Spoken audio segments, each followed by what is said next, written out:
iPut Real Estate is Dublin's leading property investment company. For almost 60 years, a custodian of the city embracing excellence in design, sustainability and occupier experience. More than that, iPut understands that real change means transforming how valuable, vibrant and loved a neighbourhood is. Discover how they build and invest. Head to iput.com now and learn about their passion for their projects and their unique presence in Dublin. iPut, creator of exceptional places, custodian of the city.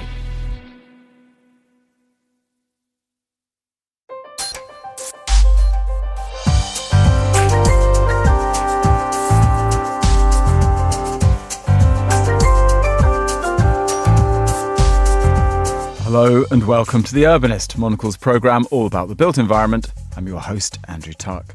Coming up. If a space is well designed, it holds the potential of reflecting our unmet emotional needs. Essentially, we always experience what we bring along in our suitcase, in our mental and emotional suitcase, and getting lost and finding your path again. That, I think, is an opportunity for you to question, is it actually right the way I always do things? How can public art change your perception of the city? On today's show, we hear from the acclaimed artist Olafur Eliasson, whose first permanent work in the UK, recently unveiled in the new multi-use development Oxford North, gives visitors a chance to rethink their place in the urban environment. We also hear from the artistic director behind London's premier public sculpture exhibition about its 14th edition. That's all ahead in the next 30 minutes right here on The Urbanist with me, Andrew Tuck.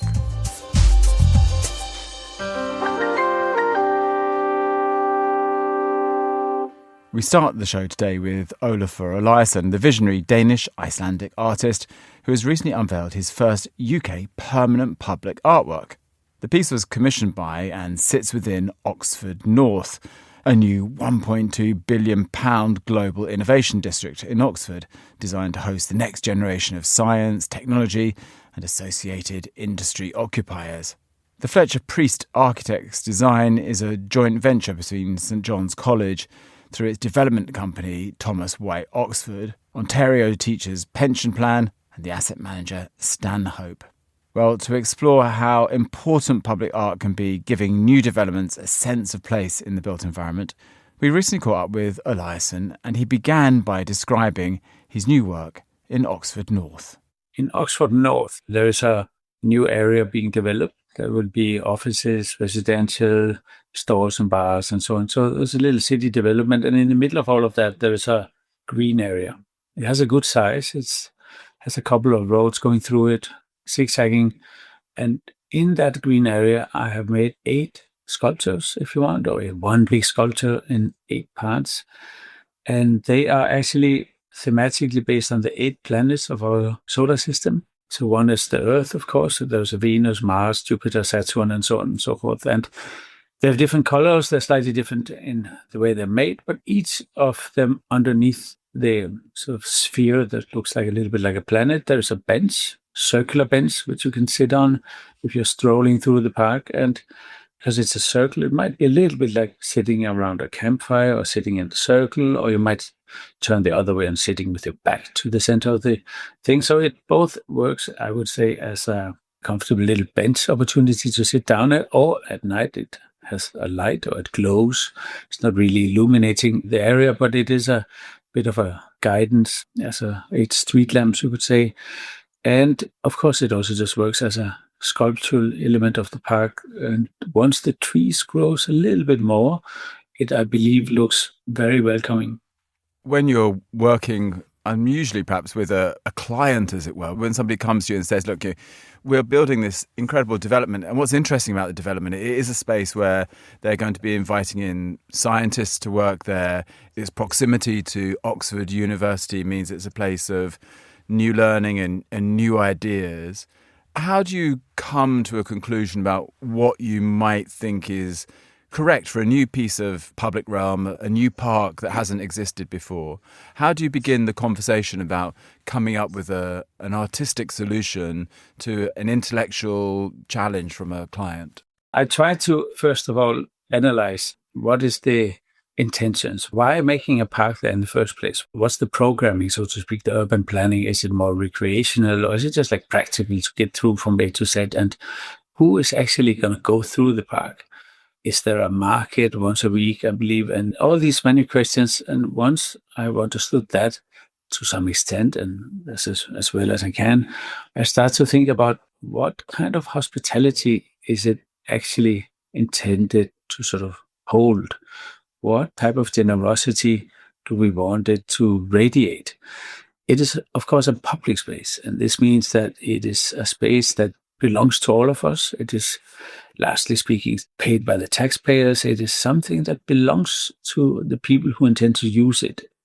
And it also means that it's something that we look after together. It hopefully represent our values. We could say that we want generally speaking, our public spaces to somehow reflect our beliefs and our values and our sort of intentions of how we want to live and so on.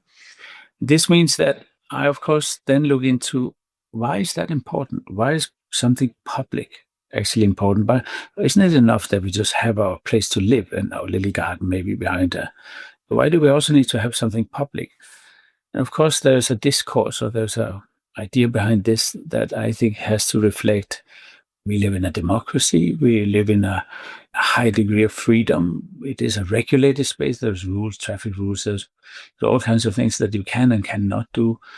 And altogether, we want the hospitality, as I said, of a space like this to reflect our values. And interestingly, we could also then say, well, our values, we often claim our values are moral high ground. I'm so and so good. My values are progressive. But then when it comes to actually living your values or walking the talk, we sometimes find ourselves a little short on actually living them. And this, of course, is an interesting topic because we are not late to, should I say, pay tribute to our own good intentions. But is it actually possible for us to execute all our good intentions in what we consider a public space? I know that you think a great deal about, as you say, to ask us bigger questions with your art. And I guess people can't help but think where they sit in the universe almost in a way when they sit amongst this artwork.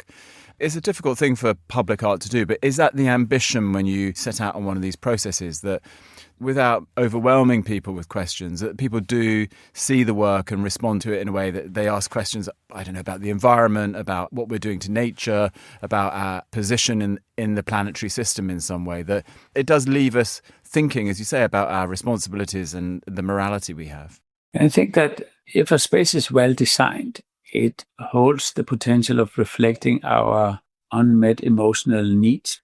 And this means that if we feel comfortable, or if we feel this is a space where there is a relative degree of safety, that means I could sit down and I could possibly talk to someone. Hey, how are you today? And I've seen you here before. And there's not really a right and wrong, and there's not really a prescriptive way of dealing with things or seeing things and experiencing things. I think that essentially we always experience what we bring along in our suitcase, in our mental and emotional suitcase. And of course, the planetary system wants to find out that that is actually what it is. That is a large scale, a huge scale. It's our solar system, of course.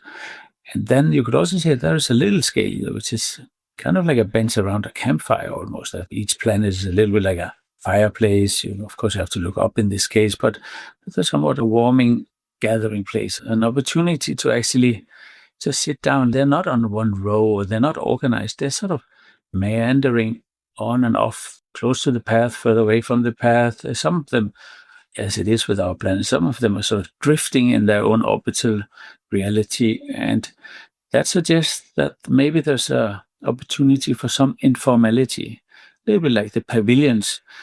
In the UK, you would call them folies. And it sounds a little bit like folies, la folie in French. And this idea of having a space where you can actually deviate from the very narrow norm of normality of how to behave. It's like if you walk on the sidewalk and you start to walk backwards, or if you walk sideways, or you walk very slow, people, they wonder, oh my God, there's somebody really, must be a mad person. Look how slow he walks.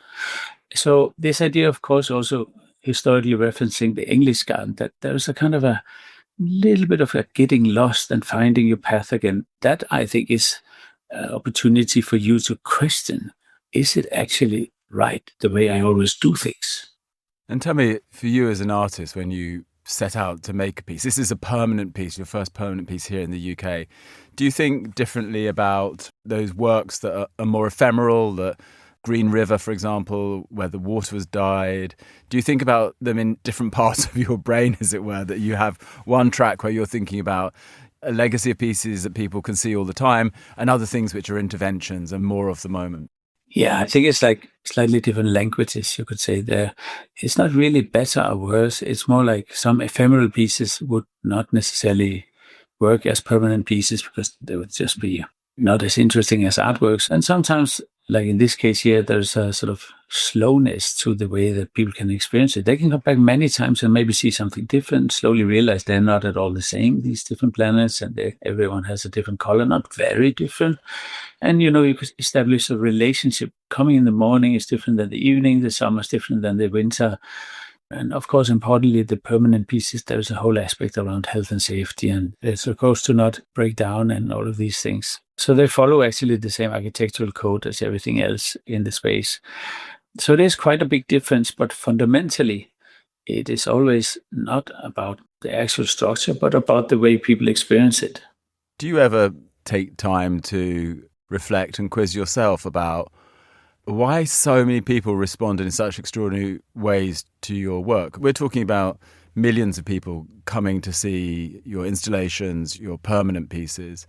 Do you know, when you look back at your career, what it is that's caught people's imagination? Because you speak to a high art world, a gallery world that is in reverence and intrigued by what you do and adores what you do. But you also capture the attention of a general public in the way that many artists would yearn for, but find tricky to do without diluting their work. And you don't dilute anything. It's the same work and it appeals to such a range of people. Have you ever wondered what the touch point is that brings that moment of magic?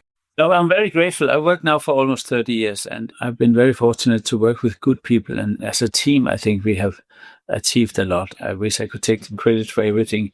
But I think besides being relatively good at making art, I'm good at picking good people to work with. And I think because I listen a lot to how do they respond and why do they respond? Not necessarily what they say, but why do they say what they say? And what is it, when we listen to each other, what is it we are missing?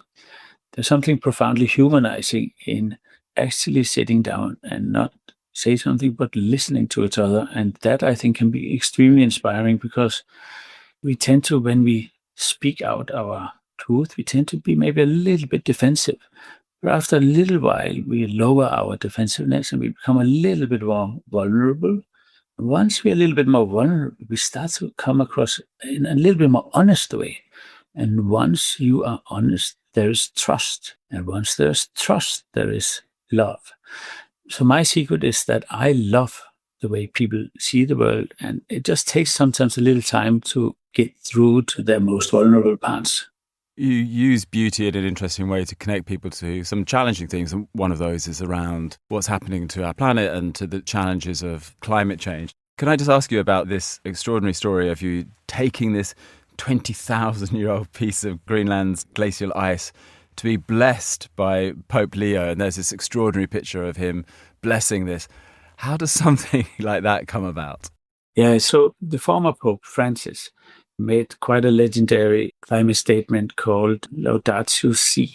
That is 10 years ago. It was just around the time where the famous Paris COP happened. And people were very happy because, disregarding what everybody says, they do have a lot of influence, the Catholics. So the new Pope apparently made a commitment to sort of follow up on it and follow through with it. And the sort of science community was very happy because they, of course, need all the support they can get now that the politicians are so big and unable to actually show any courage. So a couple of friends of mine, predominantly the amazing Mary Robertson, former president of Ireland, and Kumi Naidoo, South African, who was heading Amnesty and Greenpeace for many years, they were invited to the Pope's sort of event where they were going to talk about the climate, and the Pope was going to announce this renewed commitment to the climate. And I spoke to the two of my friends there, and they said, why don't you do something?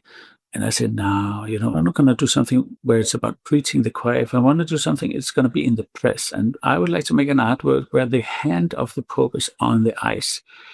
And of course, that was only 3 weeks or 4 weeks before the event, and I couldn't really reach the Pope. So we agreed to just call our friends in Greenland, just as a little fishing boat, and get a nice blue chunk of 20,000-year-old ice, just like a kind of a nice block, roughly twice the weight of the Pope himself, and then just ship it to Rome and then take it from there. And that we did. I have a couple of really great Italian people working here at the studio, and somehow they managed to, with the help from our friends on the inside of this event, they had to kind of get the ice in.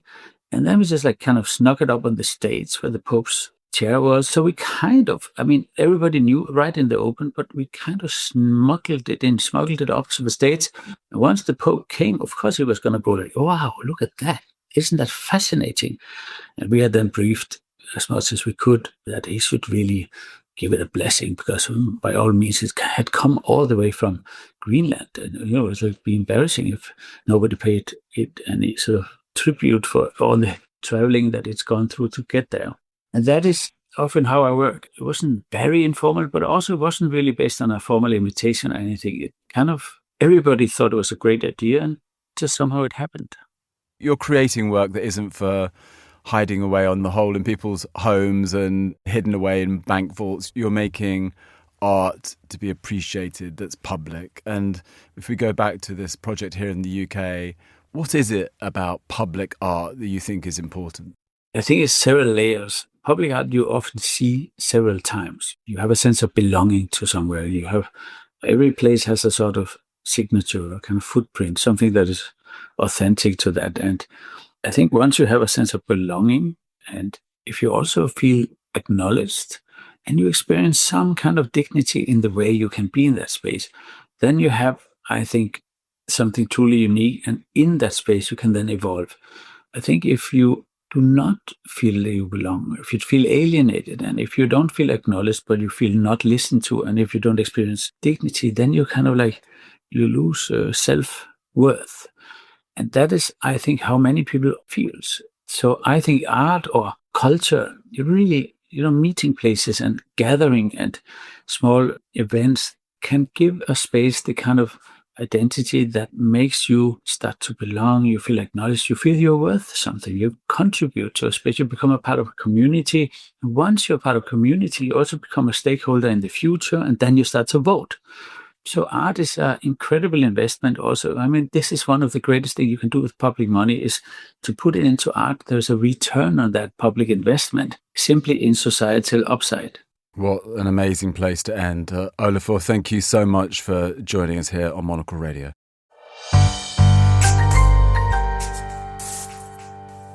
Next up today, we hear from Stella Ioannou, the artistic director of Sculpture in the City, which is an annual activation of London's urban environment as a pop-up sculpture park. Since July this year, 11 artworks have been enlivening the Square Mile district in this 14th edition of the programme. Stella joined Monocle's Carlotta Rebello, and Carlotta began by asking what makes this event so special. Sculpture in the City started off as an experiment 15 years ago. I was called in to source a piece of sculpture to install in what is now referred to as the Eastern City Cluster in the City of London, which is the Square Mile, what most people consider to be the financial district. And the space that I'm referring to is what everybody recognises as that iconic skyline. So where the Cheese Grater, the Gherkin, Tower 42, the Lloyd's building, if you're a real kind of architecture enthusiast, sit. So it's a very exciting urban space. And 15 years ago, the planning team at the City of London Corporation were aware of all the towers and the tall buildings that were on stream to come and kind of grow out of the ground, and were challenged to bring contemporary art into the area. So I was tasked with the mission of finding one piece of sculpture to install as an experiment. That turned into 4 pieces of contemporary art, which we showed for the first time in June 2011. We managed to secure a sky mirror by Anish Kapoor, a brand new piece from France West's studio, which was actually a huge coup at the time. We'd identified a work by Kenneth Armitage at New Art Centre Roach Court, which was suitable for the project. And we also showed Julian Opie's Three Men Walking. So suddenly we had a show. It wasn't just an experiment, it was a show. And that then grew and grew and grew. The project now is showing its 14th edition, which is out on the streets in the area. We are currently showing 11 artworks, and to date we have shown 162 artworks by 137 artists. So it's a significant public art initiative. It changes annually every summer, bar COVID. And it's a really fantastic way of retaining interest by the hundreds of thousands of people who come into the area to work, but also is a project that many people travel from far and wide to come and visit every summer. And on my many travels in the area, I have met people who are now retired. They travel the world seeing sculpture parks and they come into the city every summer.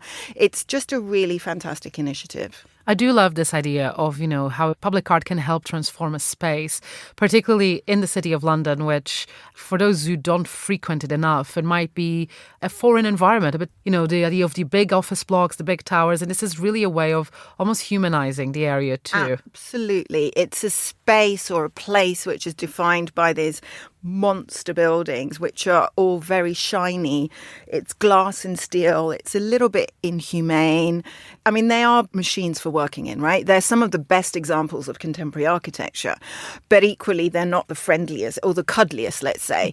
But what's interesting is with the art, we kind of retain this level of interest. And then there's also a lot to be said about public art making spaces feel much more welcoming. It's about lots of different things. And because the project also changes, then suddenly you're seeing these spaces or these places in a new light. Every time we bring a different artwork to, for example, the corner of 99 Bishopsgate, you get a completely different sense. So in 2012, we showed one of the most iconic pieces of public art, Robert Indiana's Love, on that corner. And now we have Richard Macness's Temple, which is a big super scale size concrete crumpled paper bag covered in gold leaf. So, you get these really punchy artworks which sometimes make you kind of stop and do a double take, which is really interesting. I'm curious on your take about the power that art has to change and perhaps even improve a city. It's so simple. It's about making the space feel welcome and cared for, giving people the opportunity to see things on their daily commute and hopefully get their noses and their eyes away from their phones. There are artworks, for example, a few years back we showed Marina Abramovich's Tree, which was a sound installation, again on the other side of the building at 99 Bishopsgate. So on this really busy road, buses, commuters, hundreds of thousands of people stomping up and down the street, especially at kind of commuter hour. And it was a piece where we had directional speakers in the tree and the speakers played amplified birdsong. For her, it was a very early piece which she made as a student, as a protest piece against the police where she was growing up in then Yugoslavia. And what's fascinating was if you stood under the tree, you could hear it, but if you stood away from the tree, you couldn't hear it. And on the Monday after we installed the artwork, I got an email from somebody who knew we were installing the artworks, full of excitement, saying, "Oh my God, you've completely transformed my morning walk to the office because now I can stop by the tree and listen to the artwork, and that's going to make a huge difference to my everyday." And that's the power of public art, something that takes us away from ourselves, even for an instant and for a moment. So there are well-being qualities, there are placemaking qualities to installing public art, but for me, it's much more about the human and what it does to us. And even if it's subliminal, it's always there affecting us. It's fascinating to hear about, that particular example, but it does make me think about the challenges or even how do you begin to curate a program like this when you know that your audience can be anyone? Well, your audience is always anyone, right? But for us, over the years, we have very much developed a process. Although I should add, even from the very first exhibition, it always starts with the artwork. So you need to source the right type of artwork to show in these environments. We're competing against lots of noise, lots of visuals. We don't have advertising in the City of London, which most people don't know about. So we're not competing against advertisements, but there is enough kind of visual noise and acoustic noise to compete against. So these artworks have to be bold enough and big enough and colourful enough and strong enough to really kind of stand their ground and make an impression. We have shown very small works. We showed Tomoaki Suzuki's little figures, 5 figures, and they were only 30 centimetres tall, and we installed them in one of the planters behind the gherkin in the public space. And they were so incredibly loved and adored that by the time they went back to the artist, the paint on some of the figures had kind of worn off, because literally people would lie on the ground and hug them and have their photograph taken with them. But then equally, it's important when we've selected the artwork. So now we do an open call for submissions, which is international. The last big submission brought in 422 artworks, which is a considerable number of pieces. We do a first review as a team, and then we have an incredible selection panel who shortlist works that they feel they want to see in the next edition. And we always have more artworks than we have sites, because I then meet each artist or their gallery representative individually to walk around the entire area and identify the locations where they feel their artwork would work. And so it really starts with the eye of the artist and the artwork's kind of preference for site. And sometimes we find these beautiful connections between the artwork's theme and the artwork itself. So a few years back, we installed Alice Channer's burial in a burial ground at St Botolph's without Bishopsgate, right in the churchyard. And when I originally met Alice to walk around the area and to identify sites, she really wanted to find an urban location. So we went and looked at all the really hard urban spaces. And at the end of it, she said, there's a couple that I like. I'm not sure. I said, you know what? There is one space which goes against everything that you've told me, but we're going to go and have a look. And the minute we walked into that churchyard, she lit up and said, that's it. We found it.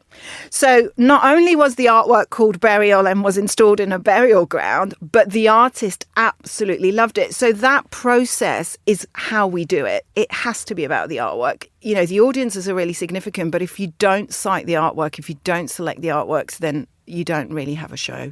You mentioned at the start of our conversation how this is indeed the 14th edition of Sculpture in the City. What are your personal highlights? I know that it's terrible to ask you for a favourite, but if someone is in London just for a few hours and they're in the area, maybe 2 that they need to check out. Oh, which are there now? Yes. I was going to give you a highlight from the past because it's quite a significant one. We're showing Roots Palace by Ai Weiwei at the moment, which is in the same churchyard where we showed Alice Channer's burial. So there's a connection there.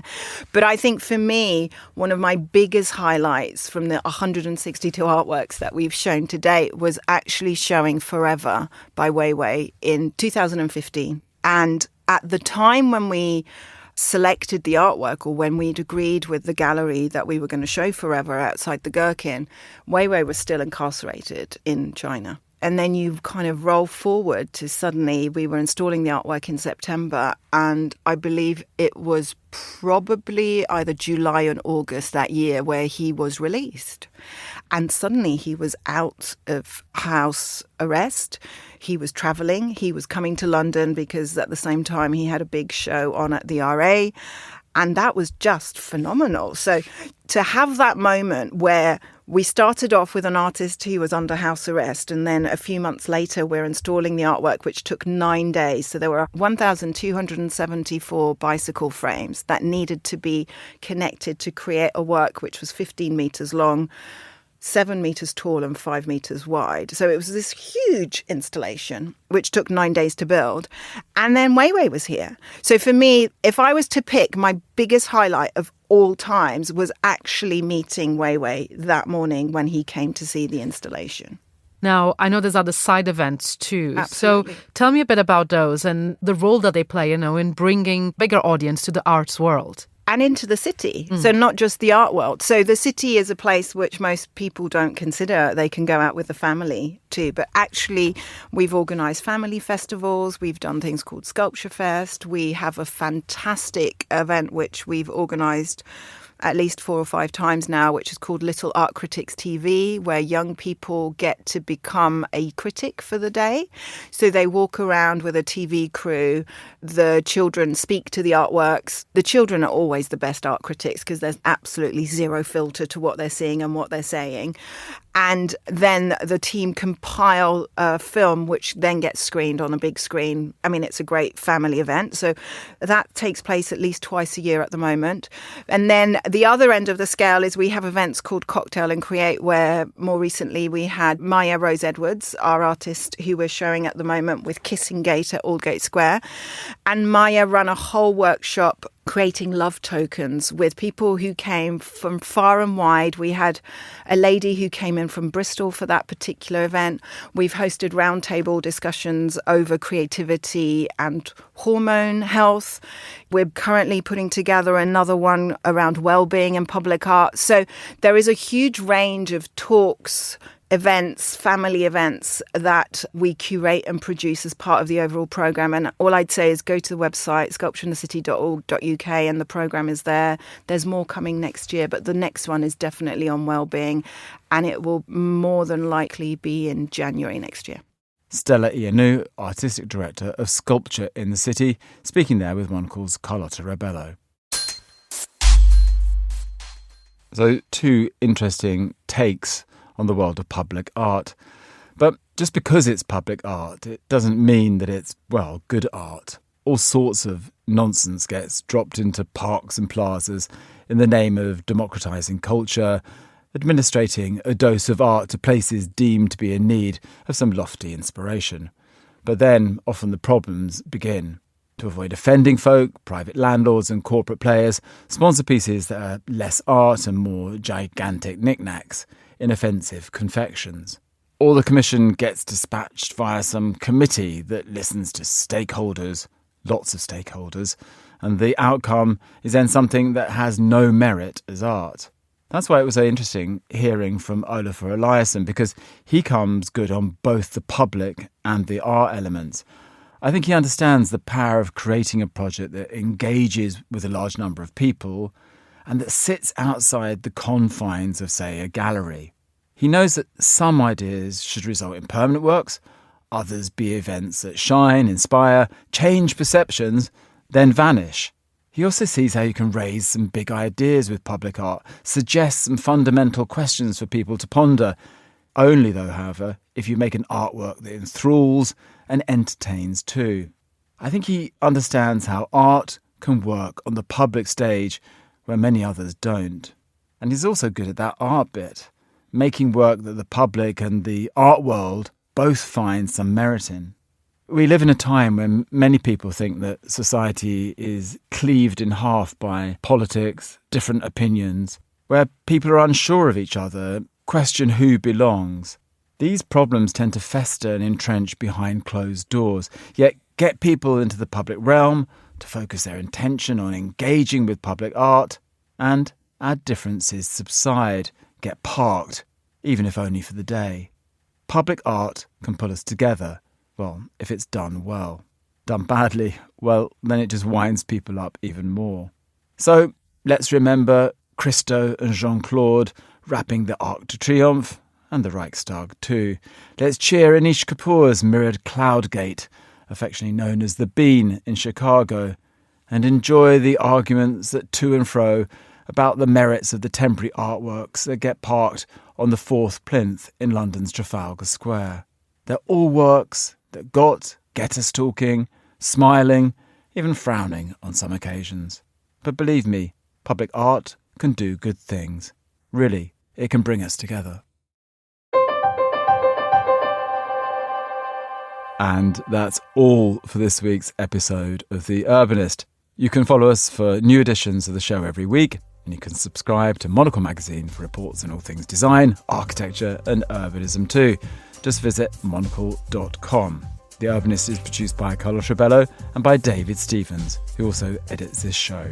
I'm Andrew Tuck. Goodbye, and thank you for listening, city lovers.